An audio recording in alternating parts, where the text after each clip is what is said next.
Hello, welcome. I'm Shannon. This is Punch Fear in the Face.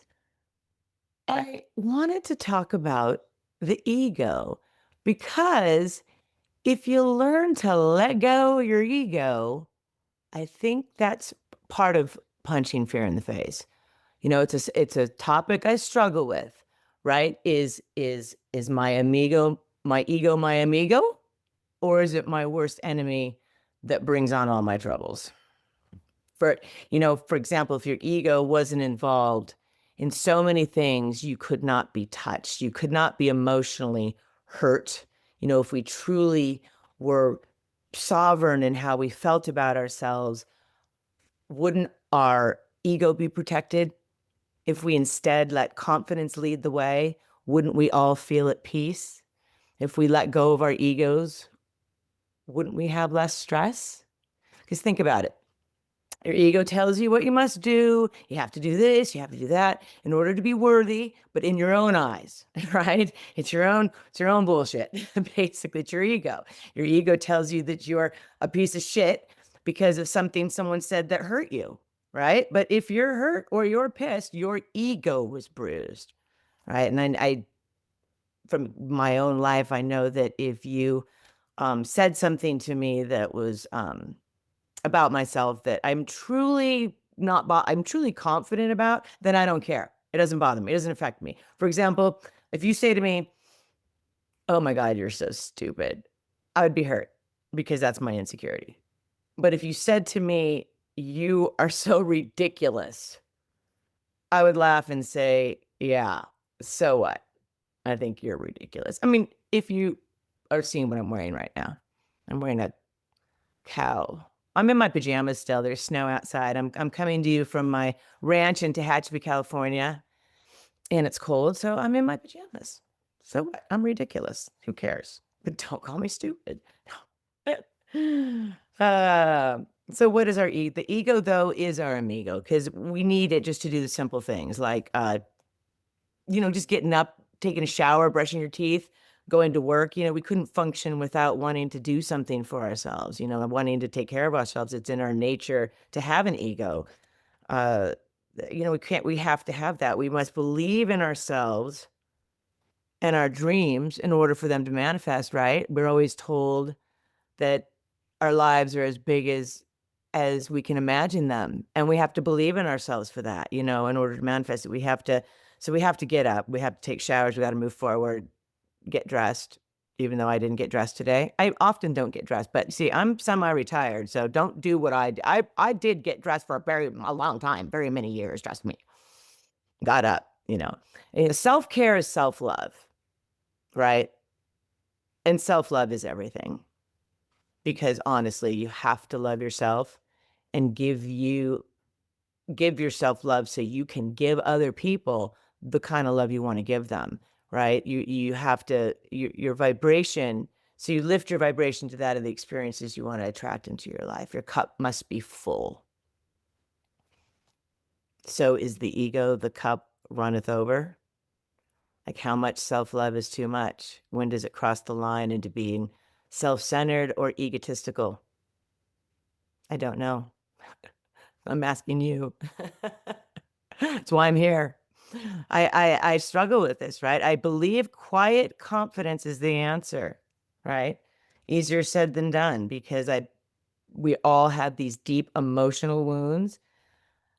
Even those born into like a seemingly wonderful family and no trauma, nice parents and all that. But I'm sorry, there's always going to be something that happened to you on the playground or with your peers or God forbid. I know a lot of us have really been, not me, I don't say us like isn't me, because I've been pretty lucky. But I mean, some of us have really had to overcome some horrific stuff. And I'm even going to say some stuff is pre-birth, and I'm even going to go there, past lives. Yeah, believe it or not, some of those wounds are past lives because I've seen it. So these are our Achilles heel, right? And everyone's different. Like, don't call me stupid, but go ahead and call me ridiculous because I don't care. I'm fine. I am, and I love it. So when these deep wounds are healed, I think the ego rests in that area of your life, because I don't think we're bruised in every area, you know, or with every person. If you don't respect a person, they obviously can't hurt you as well too. And of course, this is another topic that I'm going to talk extensively about, that if there is something about a person you don't like, you really need to take a look at yourself.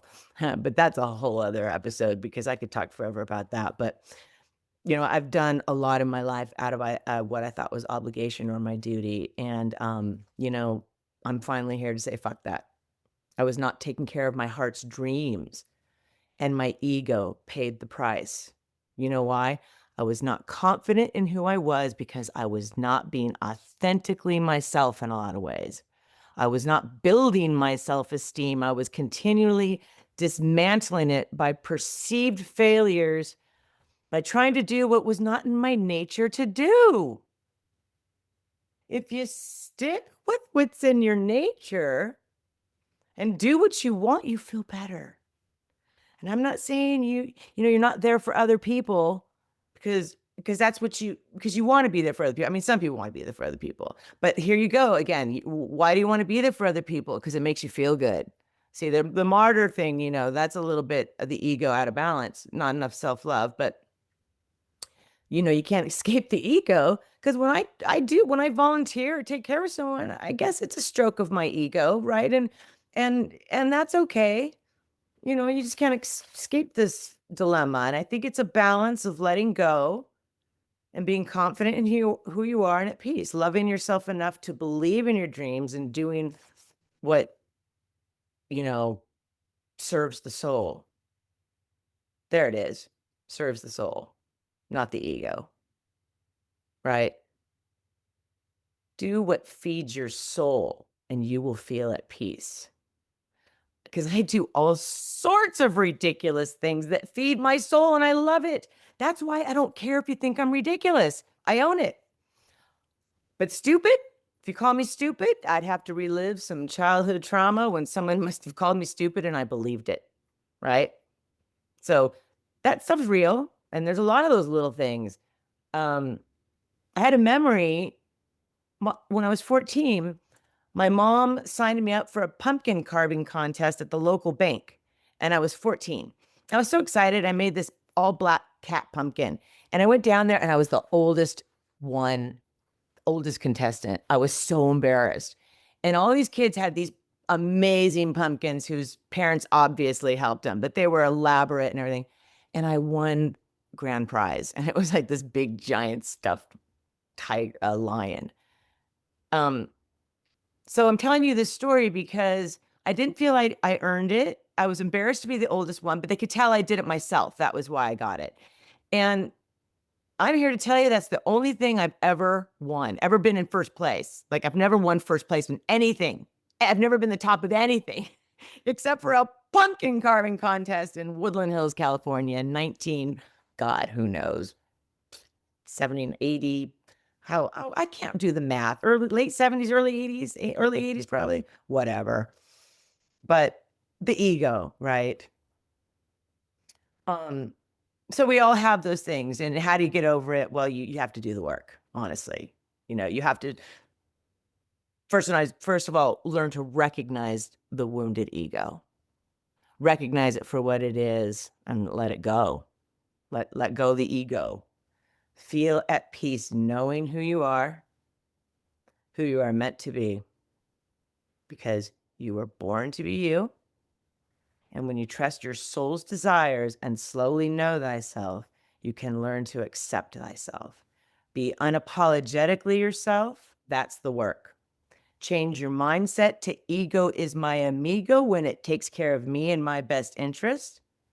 And your ego is your enemy when it needs constant accolades from itself. Confidence, rest, the ego must be fed. It's never full. But filling your soul, I think, is the answer to help you feel at peace, loving yourself, accepting yourself, dreaming big enough, but do it your way, unapologetically your way. Trust your gut, follow your soul, Be ridiculous. All right. Until next time, punch fear in the face. Be ridiculous. See you next time.